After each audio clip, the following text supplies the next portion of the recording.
ಪ್ರಧಾನಿ ನರೇಂದ್ರ ಮೋದಿ ಅವರ ನೇತೃತ್ವದಲ್ಲಿ ರೂಪಿಸಲಾಗಿರುವ ವಿವಿಧ ನೀತಿಗಳಿಂದಾಗಿ 2070ರ ವೇಳೆಗೆ ಭಾರತೀಯ ಸಾರಿಗೆ ವ್ಯವಸ್ಥೆಯಲ್ಲಿ ಇಂಗಾಲ ಹೊರಸೂಸುವಿಕೆಯ ಪ್ರಮಾಣವನ್ನು ಶೂನ್ಯಕ್ಕೆ ತರುವ ಉದ್ದೇಶ ಹೊಂದಲಾಗಿದೆ.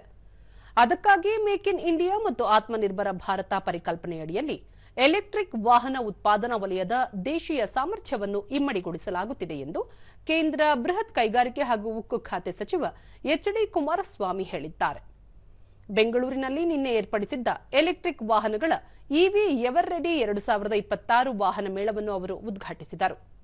ಬಳಿಕ ಸಚಿವರು ಬೆಂಗಳೂರು ನಗರ ಸೇರಿದಂತೆ ಕರ್ನಾಟಕವು ಎಲೆಕ್ಟ್ರಿಕ್ ವಾಹನೋದ್ಯಮದ ಹಬ್ ಆಗಿ ಅಭಿವೃದ್ಧಿ ಹೊಂದುತ್ತಿದ್ದು, ಅದಕ್ಕೆ ಕೇಂದ್ರದ ನರೇಂದ್ರ ಮೋದಿ ಅವರ ಸರ್ಕಾರ ದೊಡ್ಡ ಪ್ರಮಾಣದಲ್ಲಿ ಉತ್ತೇಜನ ನೀಡುತ್ತಿದೆ. ಕರ್ನಾಟಕದಲ್ಲಿ ಎಲೆಕ್ಟ್ರಿಕ್ ವಾಹನ ಉದ್ಯಮದ ಅಭಿವೃದ್ಧಿಗೆ ವಿಪುಲ ಅವಕಾಶಗಳಿವೆ. ಅನೇಕ ದೊಡ್ಡ ಕಂಪನಿಗಳು ರಾಜ್ಯದಲ್ಲಿ ತಮ್ಮ ಉದ್ಯಮಗಳನ್ನು ಪ್ರಾರಂಭಿಸಿವೆ. ಎಲೆಕ್ಟ್ರಾನಿಕ್ಸ್, ಆಟೋಮೋಟಿವ್ ಇಂಜಿನಿಯರಿಂಗ್ ಮತ್ತು ನವೋದ್ಯಮಗಳು ಬೆಂಗಳೂರಿನಲ್ಲಿ ಅಭಿವೃದ್ಧಿ ಹೊಂದುತ್ತಿದ್ದು, ಎಲೆಕ್ಟ್ರಿಕ್ ವಾಹನಗಳ ನಾವೀನ್ಯತೆ ಮತ್ತು ಉತ್ಪಾದನೆಗೆ ರಾಜ್ಯವು ಜಾಗತಿಕ ಕೇಂದ್ರವಾಗಿ ಹೊರಹೊಮ್ಮಲು ಸಹಕಾರಿಯಾಗಿದೆ ಎಂದು ಹೇಳಿದರು.